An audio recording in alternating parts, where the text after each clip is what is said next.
तो चलिए आप सभी को सबसे पहले तो ए रंजन केमिस्ट्री क्लासेज में आप सभी का स्वागत है। कल आप लोगों का एग्जाम है, ठीक है। कल आप लोगों का क्या है, एग्जाम है, ठीक है ना। और ये 70 जो ऑब्जेक्टिव हम आप लोगों को बता रहे हैं ये बहुत आप लोगों को मदद करने जा रहा है, ठीक है। तो इससे आप जरूर देख लीजिएगा, ठीक है, भुलाइएगा मत। वीडियो के अंत में हम आपको 20 शॉर्ट आंसर टाइप क्वेश्चन ऐसे बताएंगे जिसको आप सुन करके आज जरूर याद करके जाइएगा एग्जामिनेशन हॉल में, ठीक है ना। नहीं तो ना बहुत जो है ना कुछ आप खो दीजिएगा ना, मैंने ऐसा लगेगा जैसे हाथ में था, काश हम देख लिए होते तो आज ये सारा का सारा क्वेश्चन जो है ना हमको मजा आ जाता है, एग्जाम में ढंग से लिख करके आते। मेरे तरफ से आप सभी को शुभकामना है कि आप लोगों का एग्जाम बहुत बेहतर जाए और ये जो वीडियो इतना मेहनत करके आप लोगों के लिए इकट्ठा कर दिए हैं, ठीक है ना, ये आप लोगों को काफी मददगार साबित होगा, ठीक है ना। तो इसमें 70 ऑब्जेक्टिव आप लोगों को मिलेंगे इस वीडियो में, ठीक है ना। और ये 70 का 70 ऑब्जेक्टिव में से हमको लगता है कि 15 से 20 नंबर तक आराम से आपको सहयोग कर देगा। कम से कम की बात कर रहा है, उससे ज़्यादा करना चाहिए। और भी पिछले जितना भी वीडियो आपने देखा होगा वो सब तो आप देख ही लेंगे, एक रिवीजन कर लेंगे और इसको भी एक नज़र जरूर आप देख लीजिएगा, आपको निश्चित तौर पे बहुत मदद करेगा। समय कम है इसलिए हम सीधा सीधी काम करते हैं आप लोगों के साथ, ठीक है ना। कह रहा है NaCl क्रिस्टल की संरचना होती है। NaCl क्रिस्टल की संरचना कैसी होती है तो शायद आप लोगों को पता ही होगा, कई एक बार क्लियर कर करके बताया जा चुका है। फलक केंद्रित होता है। कैसा होता है? फलक केंद्रित होता है, समझ में आया। FCC होता है, FCC face centred cubic unit cell. उसके बाद में निम्नलिखित आयनिक यौगिकों में से किसके क्रिस्टल में धनायनों और इनायनों के केंद्रों के बीच की दूरी अधिकतम होती है। तो सिंपल सी बात है, आप सभी जानते हैं ये लिथियम है, यहाँ क्या है, सीजियम है, यहाँ क्या है, सीजियम है, यहाँ लिथियम है, यहाँ फ्लोरीन है, यहाँ भी फ्लोरीन है, यहाँ आयोडीन है, यहाँ भी आयोडीन है। अब देखिए इसमें आप सबको पता है कि लिथियम 3 नंबर पे होता है, सीजियम 55 नंबर पे होता है, नहीं सीजियम 55 नंबर पे होता है, हो गया। और लिथियम 3, सोडियम 11, पोटेशियम 19, हाँ उसमें रुबिडियम 37, सीजियम 55 और फ्रांसियम 87। मालूम है ना, लिथियम 3 नंबर पे होता है, फ्लोरीन का नंबर पे 9 नंबर पे, 9 नंबर पे। और आयोडीन है, आयोडीन आपको पता है ना, ये आयोडीन जो है ना इसका आकार बहुत बड़ा होता है। क्या होता है? क्यों? क्योंकि ये 53 नंबर पे होता है। अब आप खुद सोचिए जरा सा, इसमें कह रहा है निम्नलिखित आयनिक यौगिकों में से किसके क्रिस्टल में धनायनों और इनायनों के केंद्रों के बीच, वो दोनों के धनायन और इनायन के केंद्र के बीच, नाभिकों के बीच की दूरी अधिकतम होगी। तो चूंकि सीजियम का क्या है, लिथियम का आकार छोटा, फ्लोरीन का आकार छोटा, तो इसका न्यूक्लियस एक दूसरे के काफी नजदीक होगा। सीजियम का आकार बड़ा, फ्लोरीन का आकार छोटा, तो ये दोनों के बीच की दूरी क्या होगा, थोड़ा सा इसके तुलना में ज्यादा होगा। यहाँ सीजियम भी बड़ा, आयोडीन भी बड़ा, तो ये दोनों में जो है ना क्या होगा, कक्षा की संख्या, परमाणु संख्या बढ़ने से मालूम है ना, परमाणु की संख्या बढ़ने से कक्षा की संख्या बढ़ता है, कक्षा की संख्या बढ़ेगा तो परमाणु का आकार बढ़ेगा, तो वो दोनों का नाभिक के दोनों के केंद्र के बीच की दूरी सबसे ज्यादा होगा। तो इस तरह से आपका आंसर क्या हो जाएगा, सीजियम आयोडाइड हो जाएगा, ठीक है ना। चलिए अगला क्वेश्चन आपका है, अगला क्वेश्चन कॉन्सेप्ट को समझना है, रट्टा नहीं मारना है, ताकि इससे रिलेटेड कोई अन्य क्वेश्चन भी आ जाए तो फिर आप लोगों को कहीं से कोई समस्या न हो, ठीक है। अगला है निम्नलिखित में से कौन सी इकाई विलयन की सांद्रता का वाष्प दाब से संबंध बताने के लिए उपयोगी है। वेपर प्रेशर से, याद होगा ना आपको, मोल फ्रैक्शन के बारे में बताए थे। मोल अंश कहिए चाहे मोल प्रभाज्य कहिए, इसका मोल अंश कहिए चाहे मोल प्रभाज्य कहिए या मोल फ्रैक्शन इंग्लिश में कहिए, ठीक है ना। तो इसका सीधा संबंध किससे होता है, आपका वाष्प दाब से संबंध है इसका, ठीक है ना। बताए भी थे आप लोगों को। फिर से एनालिसिस अगर देखना होगा आपको तो जो बोर्ड द्वारा मॉडल जो प्रस्तुत किया गया था, ऑफिशियल बोर्ड मॉडल, उसमें 70 क्वेश्चन उसमें भी डाला हुआ है, उसको देख लीजिएगा, इसका एनालिसिस आपको मिल जाएगा, ठीक है। निम्नलिखित में से कौन एक अवरोधक है, इसको तो कम समय में हम आप लोग लिए तैयार कर देते हैं ताकि जल्दी से आप लोग देख ले, याद हो जाए, क्योंकि कल एग्जाम है। इसी में शॉर्ट भी हम लोग लास्ट में बताने वाले हैं, वीडियो के साथ बने रहिए, छोड़िएगा मत, नहीं तो लास्ट वाला जो important short answer type question बताने वाले हैं वो आपका गड़बड़ हो जाएगा, ठीक है ना। निम्नलिखित में से कौन एक अवरोधक है, अवरोध करने वाला, विद्युत का कुचालक कह रहा है, कुचालक, अवरोध करते, ग्रेफाइट विद्युत का सुचालक है, मालूम है, एल्यूमिनियम धातु है तो विद्युत का सुचालक हुआ, डायमंड विद्युत का कुचालक है, आप लोगों को याद होगा ना। क्योंकि उसके पास कोई स्वतंत्र इलेक्ट्रॉन नहीं होते हैं। विद्युत का चालन वही करते हैं जिनके पास फ्री इलेक्ट्रॉन होते हैं। सिलिकॉन भी क्या है, उपधातु, ये भी विद्युत का चालन करता है। प्लैटिनम इलेक्ट्रोड को प्रयुक्त करते हुए तनु सल्फ्यूरिक अम्ल का वैद्युत अपघटन करने पर एनोड पर प्राप्त होता है ऑक्सीजन। एनोड पर क्या प्राप्त हो जाएगा, ऑक्सीजन। अगला कर है फलक केंद्रित घनाकार इकाई सेल में परमाणुओं की संख्या होती है। खूब बढ़िया से याद कर जाइए, आप जानते हैं एससीसी के लिए नंबर ऑफ एटम 1, आध घनीय एकक कोशिका में परमाणुओं की संख्या 1। बीसीसी में पिंड केंद्रित घनीय एकक कोशिका में परमाणुओं की संख्या 2। ये जरूरी नहीं है कि एफसीसी ही पूछे, फलक केंद्रित में ही पूछे, आध घनीय एकक कोशिका में पूछेगा तो याद रखना है 1। हाँ, पिंड केंद्रित या अंतः केंद्रित घनीय एकक कोशिका में पूछेगा तो 2। हाँ, एफसीसी में पूछेगा फलक केंद्रित घनीय एकक कोशिका में तो उसमें आपका क्या हो जाएगा 4। और इंड सेंटर्ड क्यूबिक यूनिट से अंतः केंद्रित घनीय एकक कोशिका में पूछेगा तो 2। इसको आप याद कर जाइएगा, आपको बहुत मदद करेगा। इसमें 4 होता है, ठीक है। आशा करते हैं कि आपको दिखाई भी दे रहा होगा स्पष्ट रूप से, क्लियर है, क्लियर रूप से दिखाई भी दे रहा होगा, ठीक है ना। अब हम लोग थोड़ा सा और आगे भी बढ़ेंगे, ठीक है ना। अब समझ में भी आ रहा होगा, मजा आ रहा होगा आपको, ठीक है ना। थोड़ा सा और आगे बढ़ेंगे हम लोग और देखेंगे 6 नंबर क्वेश्चन हो गया। 7वां नंबर में देखिएगा थर्माइट विधि में अपचायक होता है। थर्माइट विधि में क्या अपचायक होता है छोटू बाबू, बहुत सिंपल है, इसको दिमाग में अच्छी तरह से आप सेट ही कर लीजिए कि थर्माइट विधि में जो है ना एल्यूमिनियम अपचायक होता है, ठीक है ना। क्रिस्टल जालक में प्रति परमाणु अष्टफलकीय रिक्तिकाओं की संख्या होती है। क्रिस्टल जालक में प्रति परमाणु में अष्टफलकीय कह रहा है, तब उसका नंबर ऑफ एटम क्या हो जाता है, उसके आधा हो जाते हैं। तो आपको याद कर लेना है 2 होता है ना।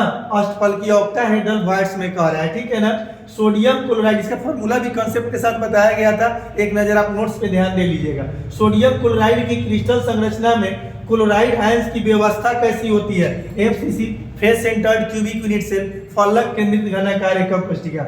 अनुसंख्यक गुणधर्म हाँ डॉट पर निर्भर करते हैं कह रहा है। तो हम आपको बताया कि अनुसंख्यक गुणधर्म वैसे विलयन है जो कणों की संख्या तथा घोल के मोलर सांद्रण पर निर्भर करता है, घोल के प्रकृति पर निर्भर नहीं करता है। अनुसंख्यक गुणधर्म विलयन कहलाता है, ठीक है। तो यहाँ कणों की संख्या पर निर्भर करता है, बी हो जाएगा, ठीक है। अगला कह रहा है निम्नलिखित में से किस जलीय विलयन का क्वथनांक उच्चतम होना चाहिए।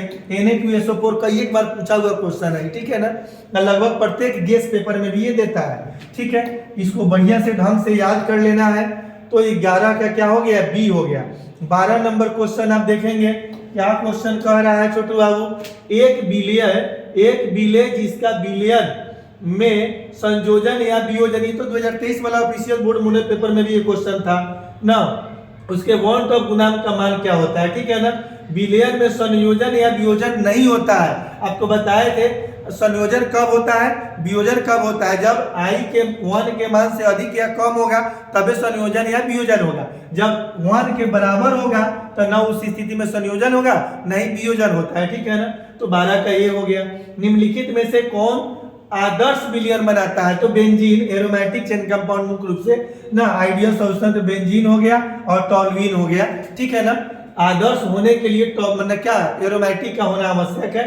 निम्नलिखित में से कौन राउल्ट नियम से धनात्मक विचलन प्रदर्शित करता है, ठीक है ना। तो यहाँ हो गया क्लोरोफॉर्म और इथाइल अल्कोहल, ठीक है। उत्प्रेरक परिवर्तित करते हैं, चूंकि कल एग्जाम है इसीलिए हम आप लोग का ज्यादा समय नहीं ले रहे हैं। उत्प्रेरक परिवर्तित करते हैं, आपको नहीं पता है कैटलिस्ट के बारे में बताया गया था, ये अभिक्रिया की सक्रियण ऊर्जा को परिवर्तित करता है। घटा अभिक्रिया के दर को बढ़ा या घटा देता है, परंतु स्वयं अभिक्रिया में भाग नहीं लेता है। अमोनिया आर्द्र लाल लिटमस पत्र को किस रंग में बदल देता है, तो नीला रंग में। ये तो आपका 8-9 का सवाल है, इसको जेहन में रखना है याद करके, ठीक है ना। अगला है वेग स्थिरांक की इकाई इनमें से किस पर निर्भर करती है। तो वेग स्थिरांक की जो आपका क्या होता है, वेग स्थिरांक का जो यूनिट होता है, इकाई होता है, अभिक्रिया की कोटि पर निर्भर करता है, बट अभिक्रिया के दर पर निर्भर नहीं करता है। इसको जेहन में रखना है, ठीक है। तो 17 का बी हो जाएगा, 17 का बी हो जाएगा।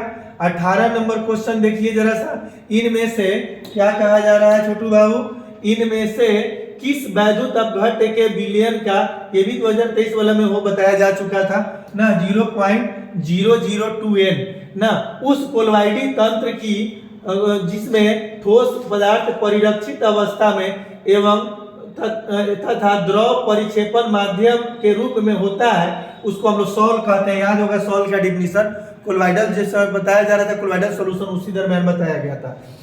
अभिक्रिया में उत्प्रेरक में किस प्रकार का परिवर्तन होता है? अभिक्रिया में उत्प्रेरक में किस प्रकार का, भौतिक की गुणात्मक की दोनों, आकि कोई नहीं? तो इसमें जो है ना आपका क्या हो जाएगा, भौतिक और गुणात्मक, उसके भौतिक गुणात्मक दोनों में ना दोनों तरह का परिवर्तन होता है, ठीक है ना। प्लैटिनम इलेक्ट्रोड को प्रयुक्त करके तनु H2SO4 के वैद्युत अपघटन में होने वाली कैथोड अभिक्रिया अपचयन, याद रखना है, अपचयन होता है। विद्युत की वह मात्रा जो AgNO3 के घोल में से 108 ग्राम Ag जमा, बताए थे आपको इससे पहले वीडियो, जस्ट पहले वाला लाइव वाला में वीडियो वाला जो डाला गया है लाइव सेशन में, हम लोग 50 जो कल डाले हैं परसों, उसमें दिया हुआ स्पष्ट रूप से 1 फैराड या 96,500 कूलम। जब 96,500 कूलम की विद्युत धारा प्रवाहित कीजिएगा ना तो 108 ग्राम जो है ना सिल्वर क्या हो जाएगा, इलेक्ट्रोड पर स्टोर हो जाएगा, इकट्ठा हो जाता है, ठीक है ना। अगला क्वेश्चन आपका क्या है, तो 22 का क्या हो गया, ये हो गया। 23 में देखिए, निम्नलिखित में एक आयनिक यौगिक है, निम्नलिखित में कौन आयनिक, अल्कोहल है ना, आयनिक यौगिक अल्कोहल थोड़े होगा, अल्कोहल तो सिर्फ OH हो गया। हाइड्रोजन क्लोराइड है, HCl हो गया, शक्कर है C12H22O11 हो गया, और सोडियम नाइट्रेट NaNO3, Na पर प्लस और NO3 पर माइनस, ये हो गया आपका क्या, सोडियम नाइट्रेट। ये सही आंसर है आपका, ठीक है ना। निम्नलिखित में किससे तांबा धातु का निष्कर्षण होता है? बताए थे कॉपर पाइराइड से। अच्छा, इसको ऐसे भी याद रखना है, कॉपर पाइराइड का फॉर्मूला क्या होता है।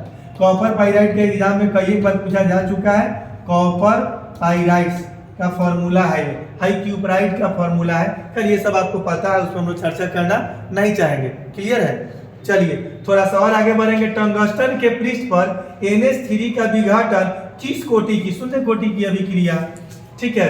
ग्लिसरॉल है एक, ग्लिसरॉल का बताए थे ना, CH2 bond OH, CH bond OH, try hydric होता है, ये ट्राई हाइड्रिक अल्कोहल है, समझ में आया, ट्राई हाइड्रिक अल्कोहल है, 3 अल्कोहल है, यही ग्लिसरॉल का फॉर्मूला है ना, ग्लिसरॉल का क्या है, फॉर्मूला है ये, ठीक है।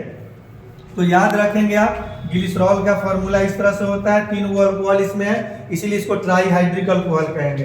तो CH3 के क्या एंटीसेप्टिक जो है, 5 मिनट तब तक गप सप कीजिए, हम बता फिर आ जाइएगा, ये कंप्लीट हो जाए तो। हाँ, CH3 के एंटीसेप्टिक क्रिया का कारण है, CH3 के एंटीसेप्टिक क्रिया का क्या कारण है मालूम है, ये आयोडीन मुक्त होकर निकलना, आयोडीन वहां से फ्री होकर क्या होता है, निकल जाता है, वो एंटीसेप्टिक क्रिया का कारण होता है, ठीक है ना। थोड़ा सा और आगे हम लोग बढ़ेंगे, समझे।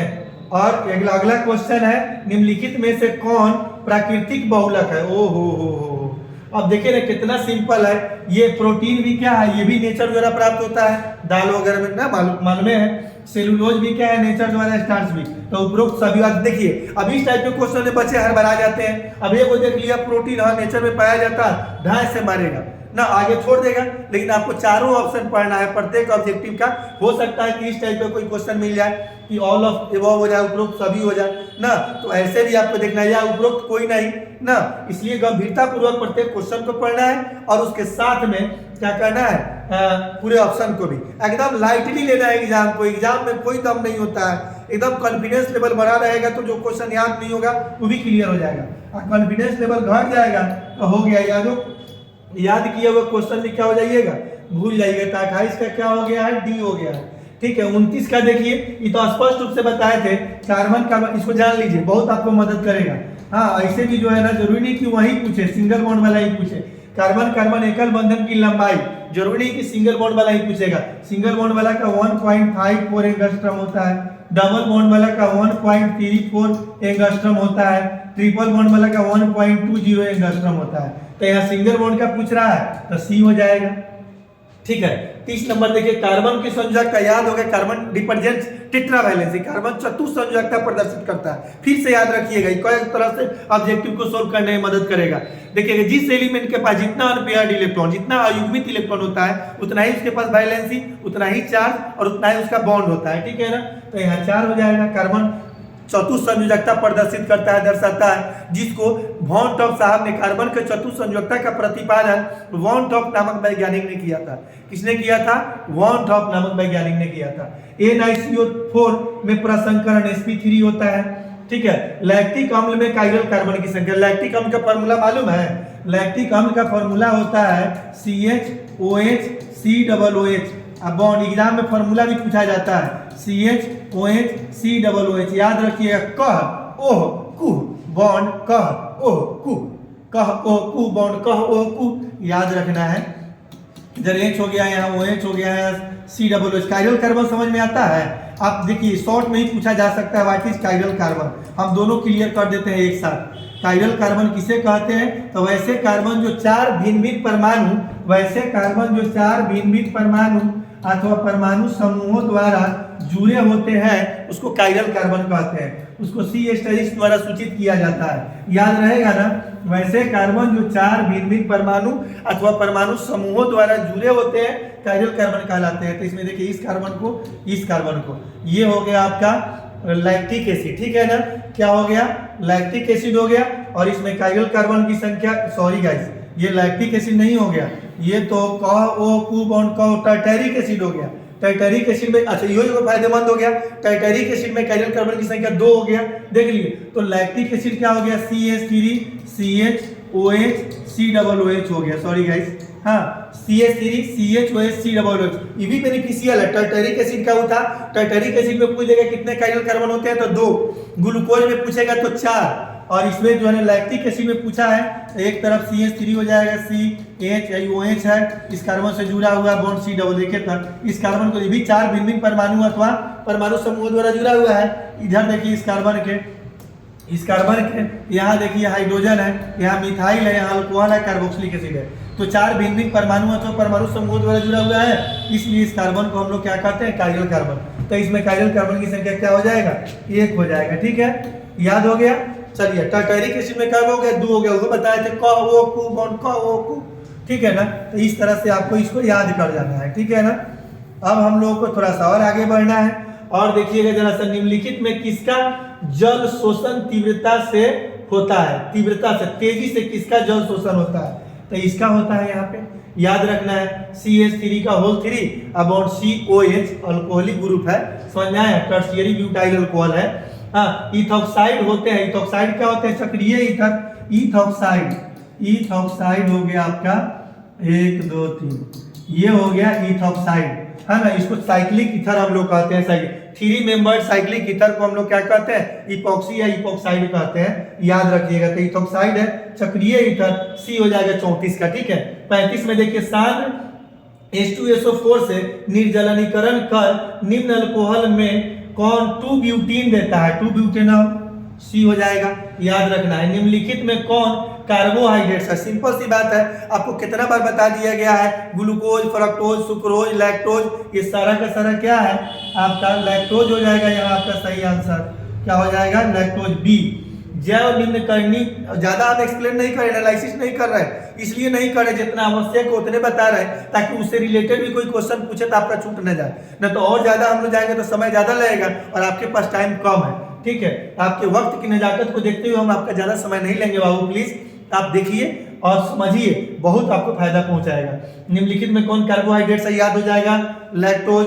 उसके बाद में जैव निम्नीकरण बहुलक जो ग्लाइसिन तथा एमिनो कैप्रोइक अम्ल से प्राप्त होते हैं, तो नाइलॉन 2 नाइलॉन 6 जो है ना प्राप्त होते हैं, ठीक है ना। उसके बाद में आपको देखना है निम्नलिखित में से कौन संघनन बहुलक नहीं है, तो ये हो गया पॉलीटेट्रा क्या हो जाएगा?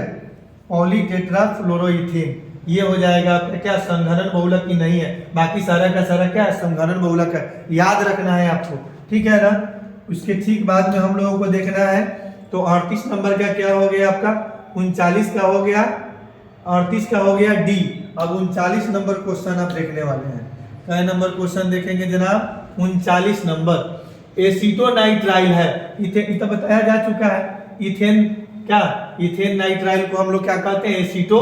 हाँ, यहाँ देखिए ना, ये हो गया CH, जब यहाँ CN है, साइनाइड है, यहाँ H लगाएंगे तो फॉर्मोसाइनाइड हो जाएगा। और यहाँ ACH3 लगा देंगे तो क्या हो जाएगा? एसीटोनाइट्राइल हो गया, एसीटोसाइनाइड हो गया। क्या हो गया? एसीटोनाइट्राइल हो गया। इसको हम लोग क्या कहते हैं? इथेन नाइट्राइल कहते हैं, ठीक है ना। एसीटोनाइट्राइल को इथेन नाइट्राइल कहते हैं। 39 का भी हो जाएगा।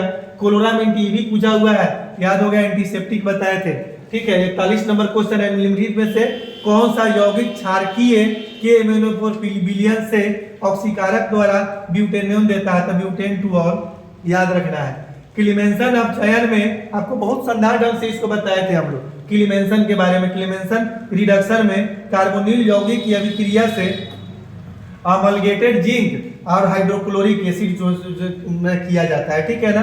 क्लोरोफॉर्म के ऑक्सीकरण में उत्पन्न होने वाली जहरीली गैस जानते हैं, उसमें कार्बोनिल क्लोराइड भी होते हैं और फॉस्फेट भी होते हैं, यानी डी आपका आंसर सही हो जाएगा, बी तथा सी दोनों। समझ में आया? अगला क्वेश्चन है, प्रतिक्रिया को क्या कहा जाता है? इस तरह के प्रतिक्रिया को देख रहे हैं ना यहाँ, इस तरह के प्रतिक्रिया को क्या कहा जाता है? R bond CO bond Cl है, यानी अल्केनोइल हैलाइड है। हाइड्रोजन के साथ इसको लेड और बेरियम सल्फेट के साथ प्रेजेंस में अभिक्रिया कराइएगा ना तो रेजरमंड अभिक्रिया होगा। कौन सा अभिक्रिया होगा? रेजरमंड रिएक्शन। जब ये कौन चीज को, अल्केनोइल हैलाइड को के साथ हाइड्रोजन को हम लोग एडिशन करते हैं, हाइड्रोजनेशन ऑफ क्या, alkanoyl halide in the presence of lead and और barium sulphate, then Rosenmund reaction is obtained. अगला क्वेश्चन है आपका, यानी आपका 44 का क्या हो गया? बी हो गया। बस बहुत जल्द हम आप लोगों का कंप्लीट करा देते हैं। 45 नाइट्रस अम्ल की प्राथमिक एलिफैटिक एमीन के साथ, नाइट्रस अम्ल की प्राथमिक एलिफैटिक एमीन के साथ अभिक्रिया ठंडा करने पर देती है, हाँ, एक अल्कोहल देगा आपको। ये क्वेश्चन भी आपका बताया हुआ है। ट्राइमिथाइल एमीन है एक टर्शियरी एमाइन, ये भी बताया हुआ है, ऑफिशियल बोर्ड मॉडल में है, जो मेरा एनालिसिस के साथ बताया हुआ है। एमाइन के गैब्रियल संश्लेषण के लिए नाइट्रोजन का स्रोत क्या होता है? हाँ, ये हो गया आपका C6H4CO का होल ट्वाइस N और K हो गया, ठीक है। यहाँ पे ग्लूकोज में कायरल कार्बन, थोड़ा देर पहले लेक्चर में समझाए हैं कि ग्लूकोज में कायरल कार्बन की संख्या छोटे बाबू 4 होते हैं। ग्लूकोज का फॉर्मूला पता है, फिर हम एक्सप्लेन करेंगे तो समय ज्यादा लग जाएगा, इसीलिए पहले वाला में भी हम लोग एक्सप्लेन करके बताए हुए हैं। 4 याद रखना है, ठीक है। ये आपका सी हो जाएगा। जब यहाँ पे क्या हो जाएगा, फेरिक हाइड्रोक्साइड सॉल्ट में NaCl का घोल मिलाया जाता है तो आपका फेरिक हाइड्रोक्साइड अवक्षेपित हो जाते हैं वहां पे, ठीक है ना। निम्नलिखित में से कौन प्रक्रम प्रावस्थाओं के अंतरापृष्ठ पर घटित होती है? समांगी उत्प्रेरण, होमोजीनियस कैटालाइसिस, ठीक है ना। आयरन के निष्कर्षण में उत्पन्न धातुमल, आयरन के निष्कर्षण में तो कैल्शियम क्या हो जाएगा? सिलिकेट हो जाएगा, यानी ऑप्शन आपका क्या हो जाएगा? डी सही हो जाएगा, ठीक है। उसके बाद में सल्फर को दूर करने के लिए पाइराइट का गर्म किया जाना कहलाता है, भर्जन कहलाता है। सल्फर को दूर करने के लिए पाइराइट को हम हीट करते हैं, भर्जन की प्रक्रिया कहलाती है, ठीक है ना। इस तरह से आपका क्या हो जाएगा? 52 का डी हो जाएगा। 53 नंबर क्वेश्चन भी बताया हुआ है, हम आप लोगों को बता चुके थे पिछले वीडियो में, ठीक है ना। C4H11 N के द्वारा कितने प्राइमरी एमाइन क्या होते हैं? संभव होते हैं। ये आप देख लिए होंगे, याद होगा आपको, समझ में आया। यहाँ पे ये हो गया आपका 4 क्या है? M है, और 8 क्या है? साइनाइड आयन है, 2H2O है, ऑक्सीजन है, ठीक है ना। इसका अभिक्रिया करने के पश्चात ये प्राप्त हो रहा था। उस मेटल के जगह पे कौन होगा? सिल्वर होगा, ए आंसर होगा आपका। निम्नलिखित में कौन एलाइल, ये भी बताए हुए थे कि जब ये डबल बॉन्डेड कार्बन के जस्ट बाद वाले कार्बन से हाइड्रोजन जुड़ा होता है तो उसको हम लोग क्या कहते हैं? एलाइल हैलाइड कहते हैं, ये भी आपको बताया हुआ है। निम्नलिखित में सबसे कम भस्मी कौन है? सबसे कम, सबसे ज्यादा पूछता तो कौन होता? ये NF3 हो जाएगा, सबसे ज्यादा पूछता तो Ni3 हो जाता, फ्लोरीन, क्लोरीन, ब्रोमीन, आयोडीन, हाँ Ni3 हो जाता सबसे ज्यादा पूछता तो। सबसे कम पूछ रहा है तो NF3 हो जाएगा। त्रिक्षारकीय याद कीजिए जरा सा, ये भी बहुत बढ़िया से एक्सप्लेन किया। जब भी डाई भस्मिक भी पूछ देगा, डाई बेसिक या ट्राई बेसिक, तो ये हो जाएगा आपका ट्राई बेसिक। हाँ, ये है डाई बेसिक है, जिसमें 2 अल्कोहल हो उसको डाई बेसिक है, जिसमें 3 बेस हो अल्कोहल हो उसको ट्राई बेसिक कहते हैं, ठीक है ना। इसका स्ट्रक्चर भी बताया हुआ है, पिछले वीडियो में देख लीजिएगा। 70 को एक और ऑब्जेक्टिव डाला हुआ है, उसको देख लेना है। निम्न में कौन गर्म तथा सांद्र NaOH में घुलनशील है? निम्न में कौन गर्म तथा सांद्र NaOH में? जिंक है ना। कौन अधिकतम चुंबकीय गुण प्रदर्शित करता है? देखिए इसमें दोनों एक ही दे दिया, जबकि यहाँ क्या हो जाएगा, यहाँ हो जाएगा आपका क्रोमियम। Fe पर 3+ होना चाहिए था, यहाँ पे वैनेडियम हो जाएगा। कौन प्रथम संक्रमण